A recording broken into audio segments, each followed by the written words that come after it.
Salut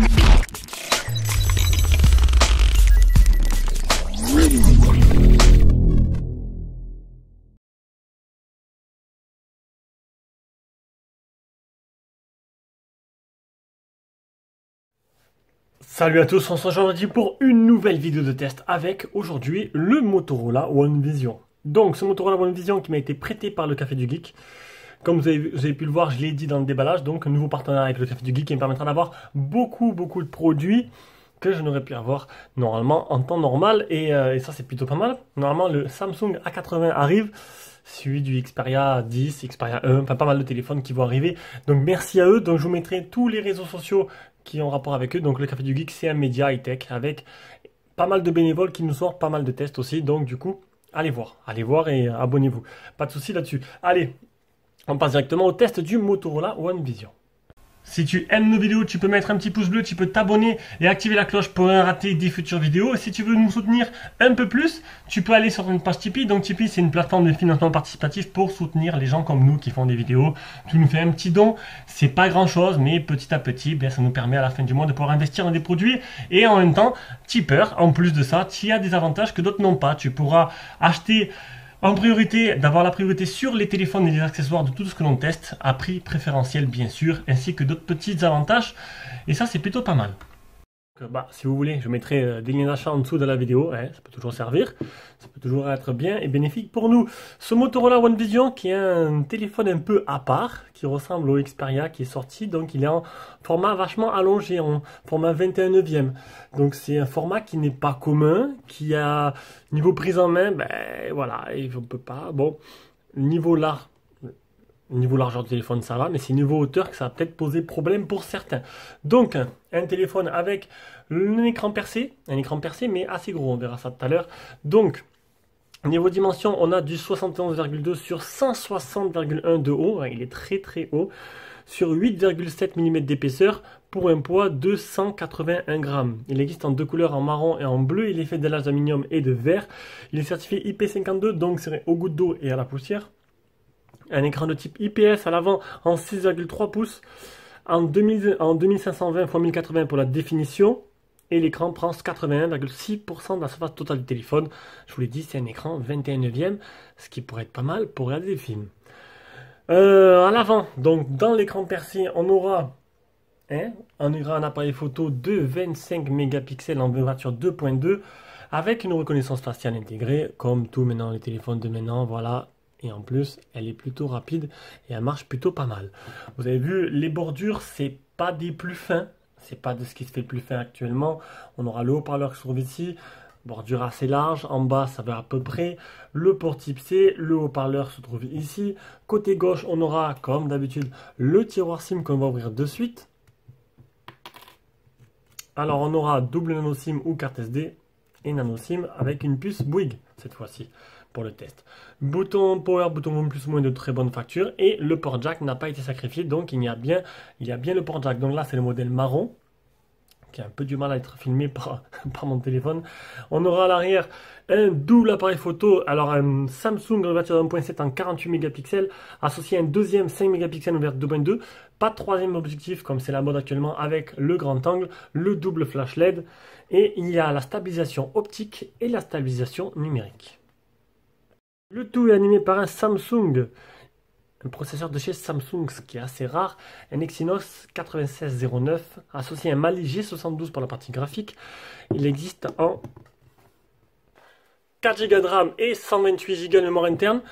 On aurait peut-être préféré un 6 Go de RAM, ça devient un peu plus le standard du moment. La batterie fait 3500 mAh, il a le Bluetooth 5.0, il n'y a pas de LED de notification. Et il est full 4G et 4G donc B20 et B28 et catégorie 12 pour la 4G.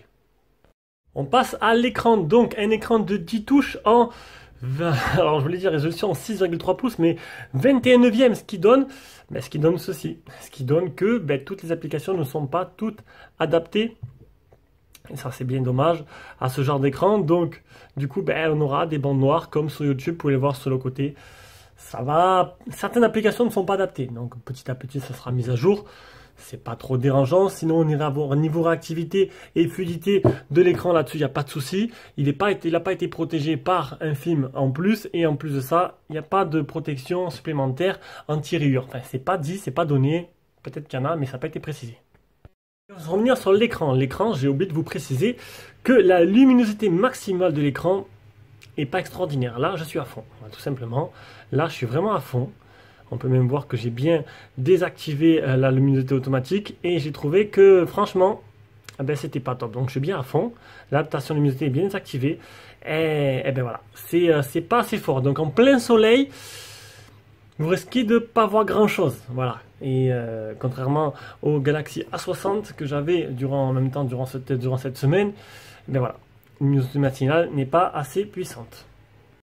Ce téléphone tourne sur Android One, donc une surcouche très légère. Il n'y a pas de surcouche du coup c'est Android de base, Android One.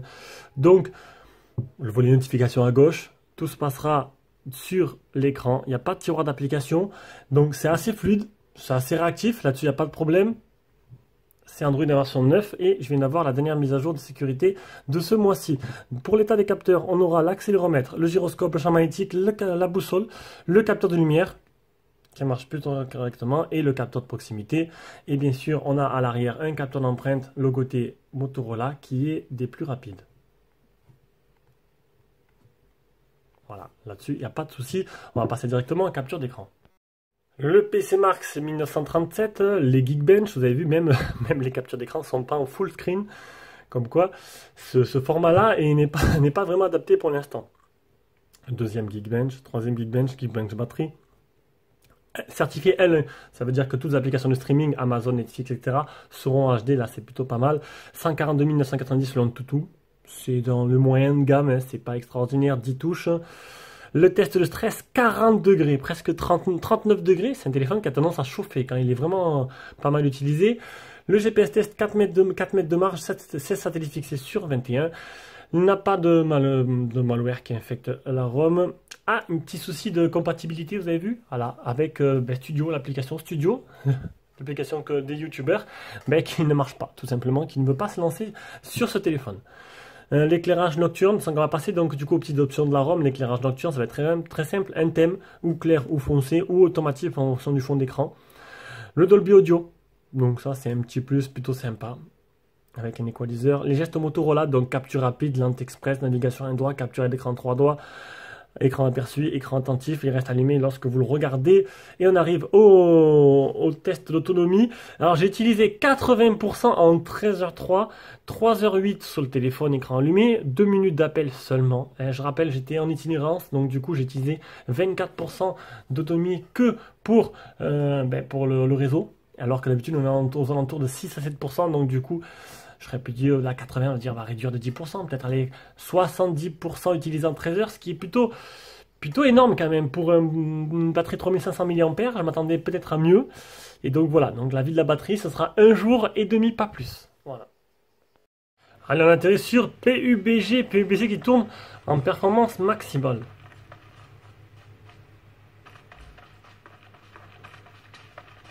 Donc voilà, vous n'aurez pas de soucis. Il n'y a pas de lag, il n'y a pas de clipping, il n'y a pas de retard à l'affichage. Ça tourne plutôt pas mal.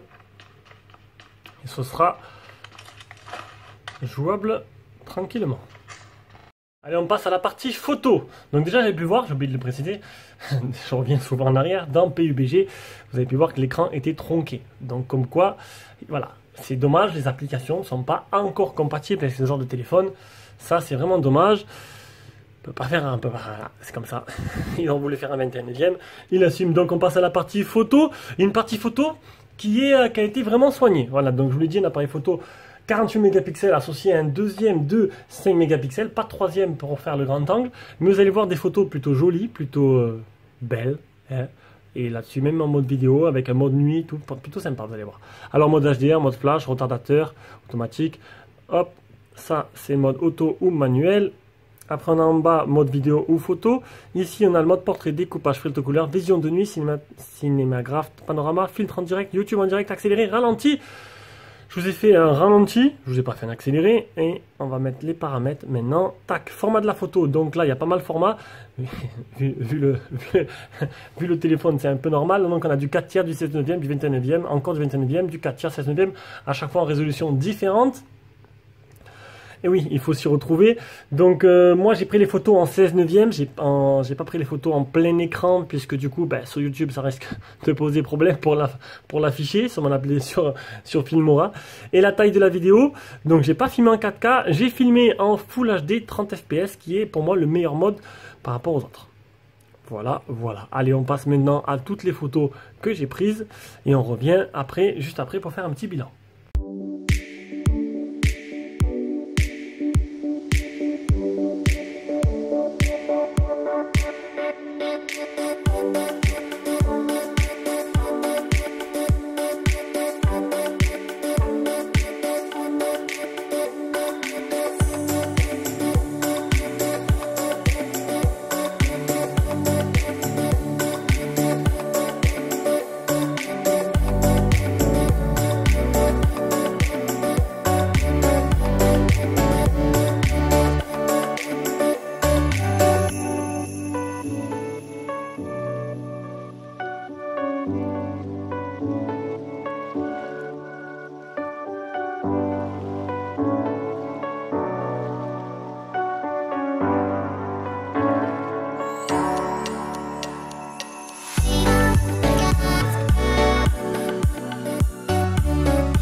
Allez, comme dans, on se rejoint avec l'appareil photo frontal, un appareil photo frontal de 25 mégapixels en 2.2. Donc là, je suis en vidéo. Vous allez pouvoir vous faire une idée du son et de l'image, tout simplement.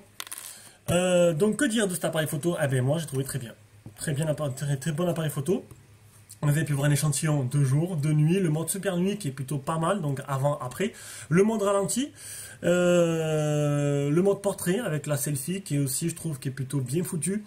Et en vidéo aussi, donc j'ai préféré le mode Full HD 30 fps que le mode Full HD 60 fps. Je trouvais que le mode 30 fps, la stabilisation, bon c'est normal, on va dire, elle était meilleure. Bon ça c'est logique, en 60 fps, normalement il n'y a pas de stabilisation. Mais j'ai trouvé le mode meilleur en Full HD 30 fps. Et le mode 4K par contre est plutôt pas mal. Voilà, ça filme bien, l'image est belle. Dans tous les cas, en vidéo, en photo, c'est un téléphone qui fait du bon boulot. Motorola a bien travaillé son truc et ça se voit. Et ça, c'était plutôt pas mal. Allez, on passe à la partie audio et audio, tout simplement. Donc le haut-parleur se situe juste au-dessus là. Haut-parleur de très bonne qualité, on entend bien et on vous entendra bien. On passe maintenant au haut-parleur.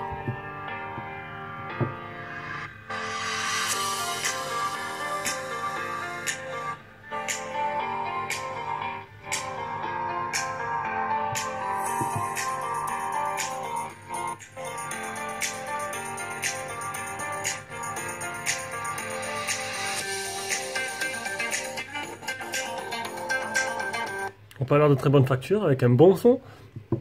On a fini ce test. Donc du coup, voilà. Que penser de ce Motorola One Vision? Un essai, j'ai envie de dire, un essai Donc un téléphone en 21e, donc pas comme tout le monde, je crois qu'il n'y en a que 2 de ce format-là, qui se défend bien en photo, qui a un bon son, qui se défend bien en photo, qui a un écran qui n'est pas assez lumineux à mon goût. On a le trou, l'écran percé avec, je comprends pas pourquoi ils ont mis, en plus de l'écran percé, ils ont mis un halo noir autour qui agrandit et qui accentue cet effet. Ça c'est un peu dommage, ça fait un peu tâche. Mais sinon, un premier essai qui est pas trop mal à améliorer avec le temps. Allez, ciao ciao.